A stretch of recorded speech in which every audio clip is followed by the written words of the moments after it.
अगर आप ये चाहते हैं ना, शैतान आप पे हमला करे उससे पहले आप उस पे हमला करें, तो उपवास करना सीखें।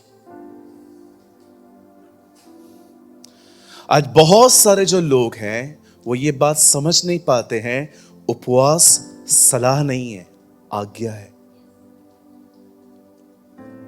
अगर मैं आपसे पूछूंगा व्यभिचार नहीं करना है, क्रोध नहीं करना है, तो आप कहेंगे yes pastor you are right, क्योंकि आपको लगता है ये कमांड है, ये आज्ञा है। बिल्कुल ये आज्ञा है। वैसे ही उपवास करना सलाह नहीं है, आज्ञा है।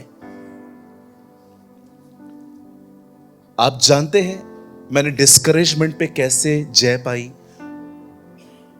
क्योंकि मैंने ये बिलीव करना स्टार्ट किया डिस्करेज रहना पाप है, क्योंकि बाइबल कहती है सदा आनंदित रहो। अगर मैं आनंद नहीं कर रहा हूं तो मैं खुदा की कमांड तोड़ रहा हूं।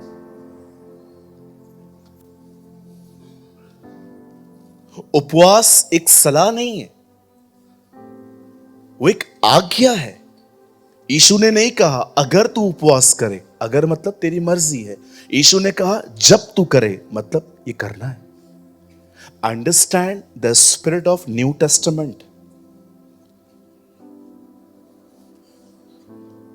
अंडरस्टैंड शब्द के पीछे खुदा क्या बोलना चाहता है।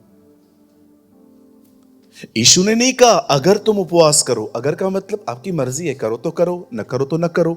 उसने कहा जब तू उपवास करे, मतलब ये होना चाहिए। जब तक दूल्हा है बाराती उपवास नहीं करेंगे, पर जब वो अलग होगा वो उपवास करेंगे। दूल्हा जा चुका है, ये उपवास के दिन है।